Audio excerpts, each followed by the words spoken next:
A'udzu billahi minasyaitonir rajim. Bismillahirrahmanirrahim. Assalamualaikum warahmatullahi wabarakatuh. Alhamdulillah, hamdan wa syukran lillah, salatan wassalaman ala Rasulillah, amma ba'du.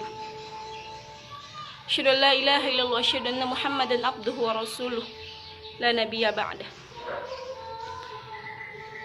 Pelajaran kali ini adalah pelajaran teologi atau ilmu kalam. Di sini saya akan membahas tentang bagaimana jika Allah Subhanahu wa taala berlaku buruk, apakah pantas bagi Allah Subhanahu wa taala untuk memiliki keburukan di dalam zatnya atau sifatnya.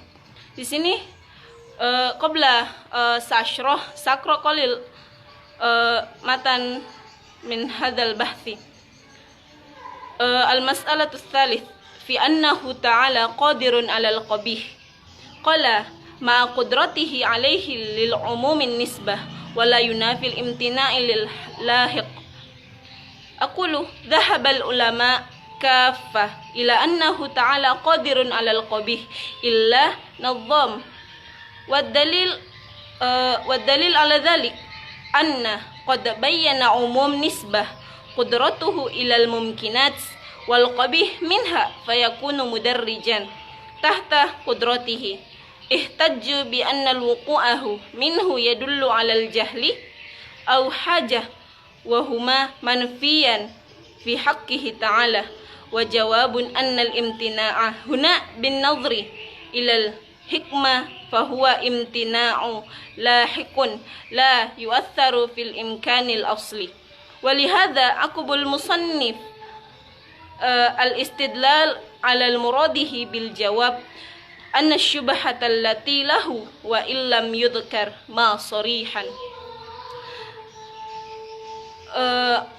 Pembahasan yang kedua tentang al-a'wad. Ma hiya al-a'wad?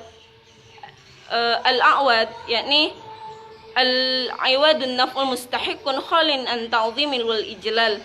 Aqulu lamma dzakara al-hasan al-alamul mubtada' ma ta'qubuhu bil mardi bil iwad zaid wajaba alaihi al bahthu anil iwad wa ihkamuhu wa bada'a bit tahdid.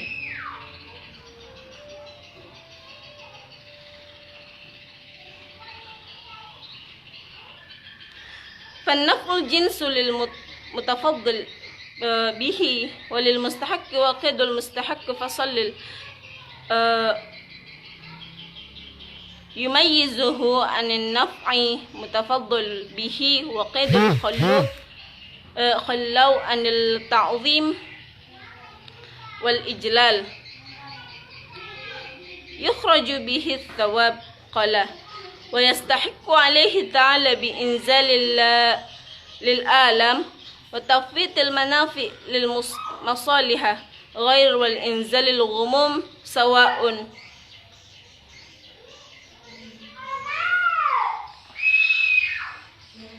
ila ilmi ad-daruri aw muktasibin aw dhannin la ma tastanidu ila fi'lil abdi wa amrin ibadihi bil mudari aw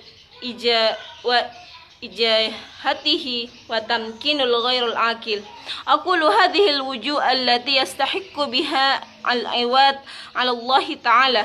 Awalan inzalul alam bil abdil kal mardi wa ghairihi. Athani tafwid al manafi idza kanat minhu ta'ala li maslahatil ghair li'annahu la farqu baina tafwid manafi wa inzal mudar. Athalith inzal ghumum bi anna yaf'alu Allah ta'ala asbabul gham.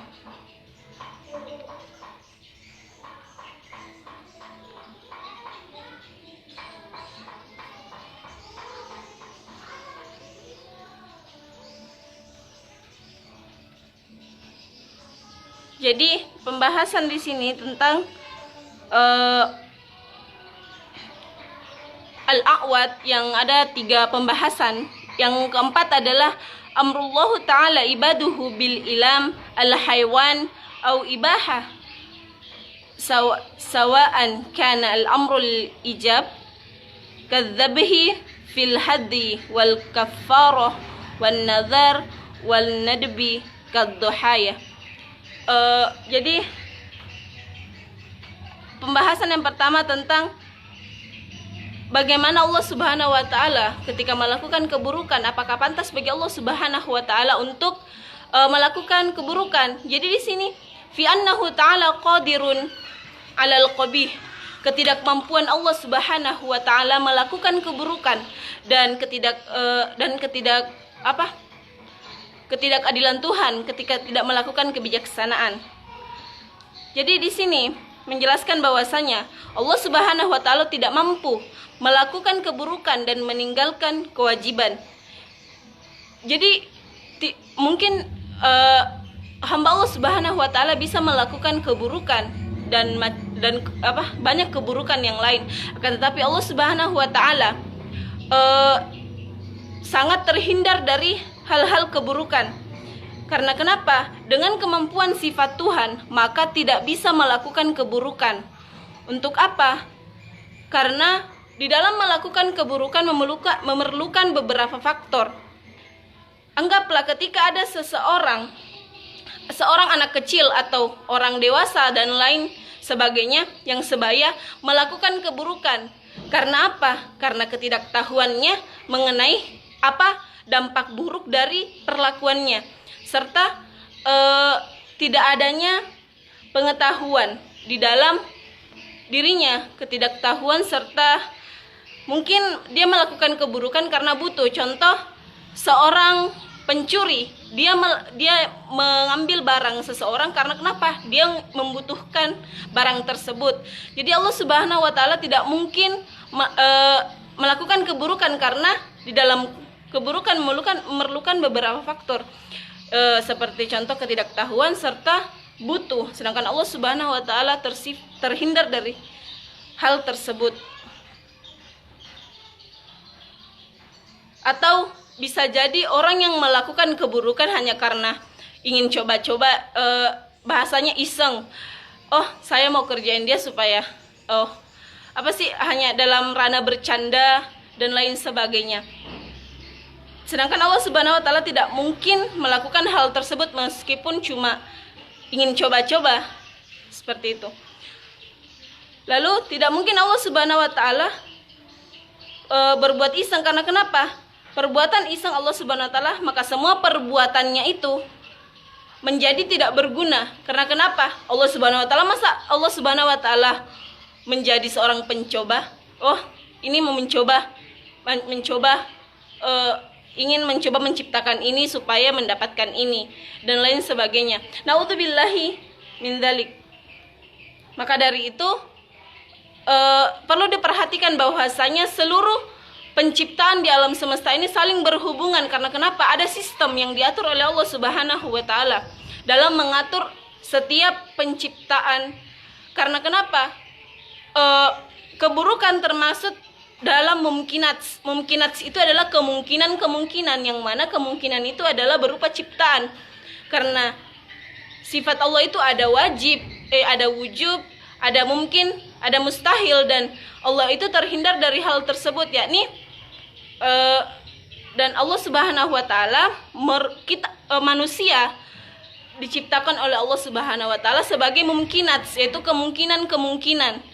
Karena kita berupa ciptaan, jadi kita kenapa kita ada merasakan yang namanya sakit, merasakan yang namanya meninggal, karena kita adalah mumkinat, yakni berupa ciptaan. Sedangkan Allah Subhanahu wa taala adalah pencipta yang dia tidak ada awal dan tiada akhir. Sedangkan manusia ada awal, ada akhir. Jadi begitu Allah Subhanahu wa taala terhindar dari melakukan hal-hal buruk. Karena kenapa? Hal tersebut tidak mungkin ada pada Allah, karena itu memerlukan faktor, yakni ketidaktahuan dan butuh. Sedangkan Allah Subhanahu wa taala tidak mungkin tidak mengetahui segala sesuatu yang ada di alam semesta, serta Allah Subhanahu wa taala tidak membutuhkan yang lain untuk menjalankan sistem yang ada di dunia ini. Lalu pembahasan selanjutnya adalah al-a'wad. Apa al-a'wad? Ya, ini ganti. Ganti maksudnya di sini adalah berupa janji Allah Subhanahu wa taala.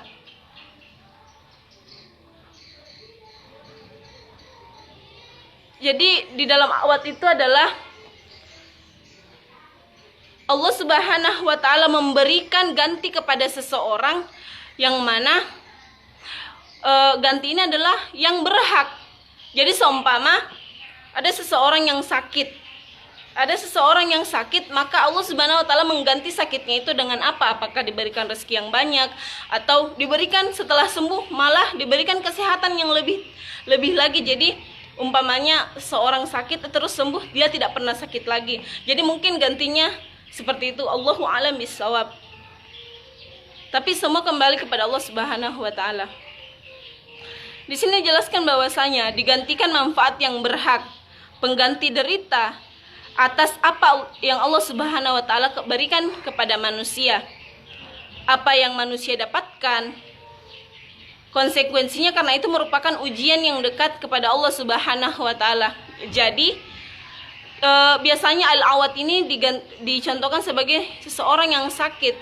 Bagaimana ketika seseorang sakit, sebenarnya gantinya itu adalah Allah Subhanahu wa taala memberikan kita sakit, mungkin gantinya kita akan lebih dekat kepada Allah Subhanahu wa taala, karena beberapa ulama juga sepakat bahwasanya sakit itu merupakan jalan kita untuk dekat kepada Allah Subhanahu wa taala.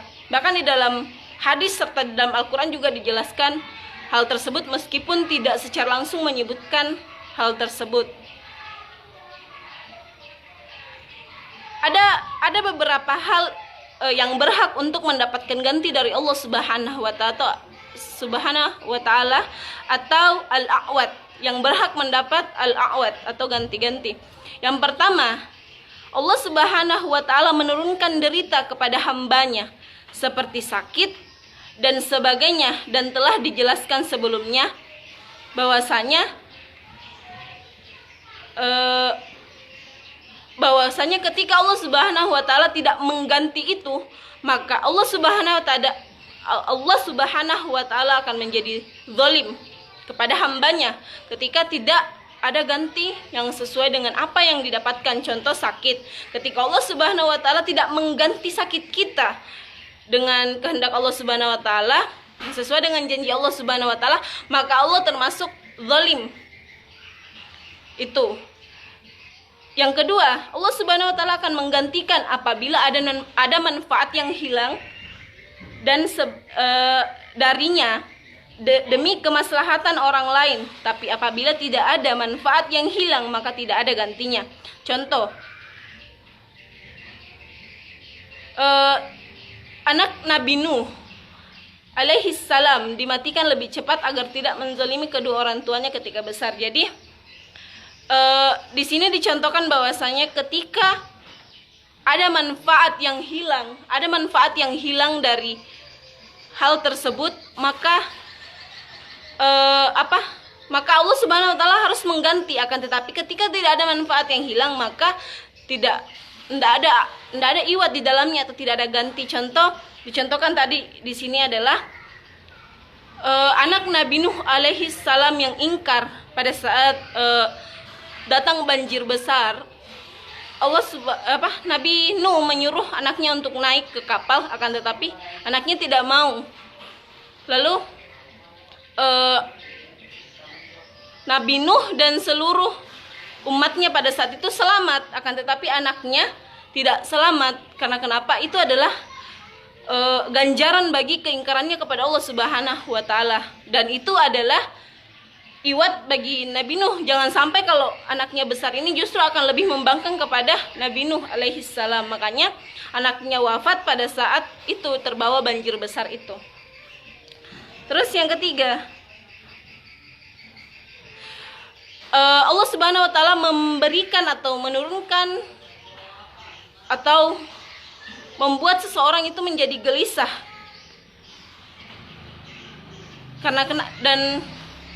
Kenapa gelisah termasuk dijadikan sebagai iwat atau nanti kegelisahan itu akan mendapat ganti? Karena kegelisahan itu berhubungan dengan akal. Ketika manusia gelisah, maka akalnya tidak akan berfungsi. Maksudnya dalam berfungsi artian tidak dapat berpikir lebih jernih ketika dia gelisah, karena kerjanya galau, mau ini galau, ada sesuatu galau dan lain sebagainya. Tapi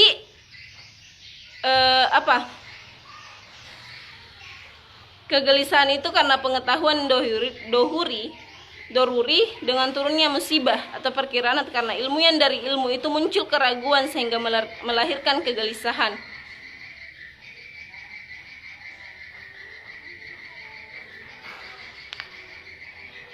Jadi kegelisahan itu muncul karena adanya pengetahuan yang mungkin tidak sampai kepada sesuatu, akhirnya muncullah keraguan yang membuat diri manusia itu gelisah. Akan tetapi Allah Subhanahu wa taala akan mengganti kegelisahan itu.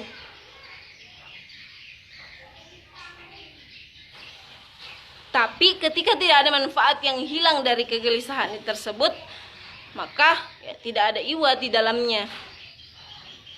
Terus yang